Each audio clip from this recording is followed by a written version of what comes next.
Today's episode is brought to you by Renewal by Andersen of Central Pennsylvania. Renewal by Andersen offers you a better way to a better window. Go to rbacentralpadeals.com for this month's specials. A special education school in Pittsburgh has switched to remote instruction after a student assaulted a teacher last week. Meanwhile, Governor Tom Wolf has vetoed a bill that would have kept violent prisoners behind bars for longer. A Pennsylvania-based Animal Humane Society is lending animals affected by Hurricane Ian a helping hand.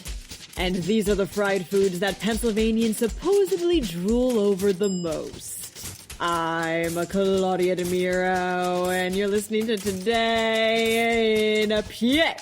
Pittsburgh's Oliver Citywide Academy has delayed in-person instruction for students after an act of what Superintendent Wayne N. Walters called, quote, unthinkable violence, reports the Tribune Review. The Tribune Review previously reported how a teacher was assaulted by a 15-year-old student last Thursday morning. CBS Local Pittsburgh details how the assault was both physical and sexual, with the unnamed student grabbing at the teacher's clothes and slamming her head on the floor before another teacher managed to stop the incident. The teacher was sent to the hospital and the student arrested. He's currently being held in a regional juvenile facility and faces multiple felony charges. The teacher's condition remains undisclosed.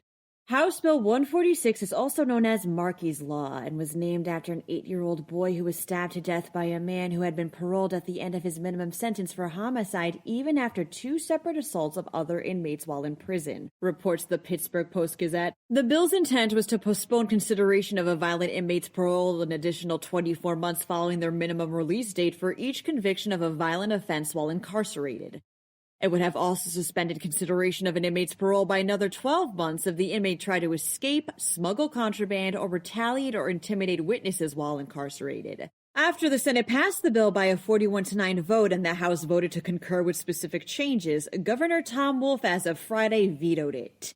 In his veto message, Wolf states the legislation, quote, does not promote public safety, but instead proposes a mechanical and ineffective structure of mandatory parole denial, which is in effect a mandatory minimum by another name. The bill's sponsor, Representative Aaron Bernstein, in turn commented, quote, how does this bill not promote public safety? The legislation is all about keeping criminals locked up so they can't be harmful to society. The Brandywine Valley SPCA is helping to airlift shelter animals from the Humane Society's location in Naples, Florida in the wake of Hurricane Ian, states CBS Local Philadelphia. The dogs and cats in the Naples Society are currently waiting to be flown out of the region due to the damage the hurricane caused.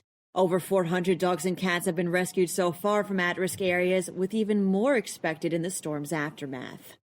Lifestyle brand Shane Co. recognizes that fall is typically state fair season for many people across America, starts PennLive. And since with great fairs comes great fried foods, the website was curious to see which savory and sweet fried foods got people drooling the most by state. For Pennsylvania, the savory favorite would be deep-fried pizza, the sweet, fried Oreos. However, nationally speaking, there was a tie when it came to the top fried food people love the most between French fries and onion rings. Good choices. That wraps up today's episode. For even more news, visit PennLive.com. And please don't forget to rate this podcast in either Apple or Amazon and to share it around with your family and friends. Thanks ahead of time, and as always, thanks for listening. I'm Claudia Dimuro, and I'll be back again tomorrow for another round of Today in PA. Today's episode is brought to you by Renewal by Andersen of Central Pennsylvania. Renewal by Andersen offers you a better way to a better window. Go to rbacentralpadeals.com for this month's specials.